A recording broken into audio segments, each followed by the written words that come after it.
राजनाथ सिंह देश के रक्षा मंत्री हैं और बीजेपी के दिग्गज नेता भी। 2 बार बीजेपी के राष्ट्रीय अध्यक्ष भी रह चुके हैं और कहते हैं कि राजनाथ सिंह राजनीति के माहिर खिलाड़ी हैं।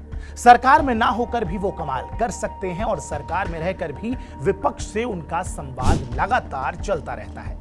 बीजेपी को इस बार अपने दम पर सत्ता नहीं मिली है और ऐसे में राजनाथ सिंह काफी अहम हो जाते हैं और ये अहमियत बीजेपी के सरकार गठन से पहले कई मौकों पर दिखा भी। अभी अमेज़न पर मिर्जापुर सीरीज आई थी। सीरीज की खूब चर्चा हुई, लेकिन बहुत कम लोग ये बात जानते हैं कि राजनाथ सिंह की राजनीति के भौकाल का प्रयोगशाला मिर्जापुर ही था। संघ के करीबी राजनाथ सिंह को पहली बार मिर्जापुर जिले का अध्यक्ष बनाया गया था। साल 1975 में जनसंघ ने राजनाथ को मिर्जापुर का जिला अध्यक्ष बनाया था। उसके बाद प्रोफेसर साहब ने राजनीति में कभी पीछे मुड़कर नहीं देखा। बनारस के पास चंदौली जिले में जन्मे राजनाथ एक कुशल प्रशासक के रूप में जाने जाते रहे। राजनाथ सिंह की संगठनिक क्षमता की भी तारीफ होती है। यह बात सबको पता है कि राजनाथ सिंह आरएसएस के दुलारे हैं। कई बार इसका उनको फायदा भी हुआ है, चाहे दोबारा बीजेपी के राष्ट्रीय अध्यक्ष बनने की बात हो या फिर यूपी का मुख्यमंत्री। राजनाथ को हमेशा संघ का साथ मिला है और आज भी मिल रहा है। 10 जुलाई 1951 को जन्मे राजनाथ सिंह ने गोरखपुर विश्वविद्यालय से भौतिकी विषय में पोस्ट ग्रेजुएशन की डिग्री हासिल की। उसके बाद 1971 में केबी डिग्री कॉलेज में वो प्रोफेसर नियुक्त हुए। शिक्षा मंत्री रहते राजनाथ सिंह की एक और बात के लिए तारीफ हुई थी। राजनाथ ने तब वैदिक गणित को सिलेबस में शामिल करवाया था।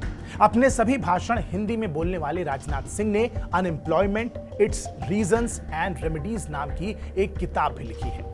राजनाथ सिंह का इमरजेंसी से जुड़ा एक किस्सा भी है। इस किस्से में मिर्जापुर का जिक्र भी है। इंदिरा गांधी ने इमरजेंसी की घोषणा कर दी थी। राजनाथ तब मिर्जापुर में ही रहते थे और कॉलेज जाने के लिए तैयार हो रहे थे। तभी दरवाजे पर पुलिस उन्हें गिरफ्तार करने पहुंच गई। राजनाथ मिर्जापुर में संघ के बड़े नेता बन चुके थे। शुरुआत में उन्हें मिर्जापुर जेल में रखा गया और बाद में उन्हें इलाहाबाद ले जाने की बात भी हुई।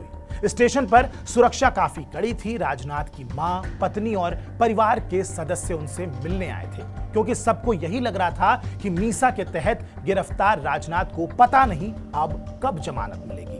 कुछ ही देर में राजनाथ आए। उन्होंने दूर से ही अपने परिवार वालों को देख लिया था। इस दौरान राजनाथ की मां ने कहा, बबुआ, माफी मांगना नहीं, चाहे उम्र भर काल कोठरी में ही क्यों न रहना पड़े। राजनाथ ने ऐसा किया भी। जब वो जेल से निकले तो कॉलेज के प्रोफेसर नहीं बल्कि एक खांटी राजनेता बन चुके थे।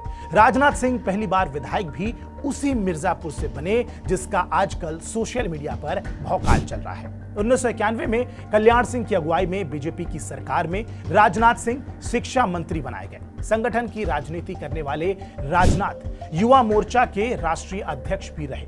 राजनाथ सिंह ने यूपी के शिक्षा मंत्री के रूप में भी खूब नाम कमाया। दरअसल 91 में राजनाथ नकल अध्यादेश के चलते मशहूर हुए थे। इसमें नकल करने वाले विद्यार्थियों को एग्जाम हॉल से गिरफ्तार किया जाता था और जमानत कोर्ट से मिलती थी। उस साल यूपी में पास का परसेंट बुरी तरीके से गिर गया था। राजनाथ सिंह पिछले 2 लोकसभा चुनाव लखनऊ से लड़े और जीते भी हैं। इससे पहले वो गाजियाबाद से भी संसदीय चुनाव लड़ चुके हैं। राजनीति में बेहद शांत और आराम से बात करने वाले राजनाथ सिंह बीजेपी के उन चंद नेताओं में हैं जिन्होंने अटल कैबिनेट में भी काम किया है और मोदी कैबिनेट में भी पिछले 10 साल से अहम सदस्य बने हुए हैं। बहरहाल, इस वीडियो पर आपकी क्या प्रतिक्रिया है, हमें कमेंट बॉक्स में जरूर बताएं। बाकी देश और दुनिया की तमाम बड़ी खबरों के लिए आप सब्सक्राइब कीजिए TV9 डिजिटल। नमस्कार।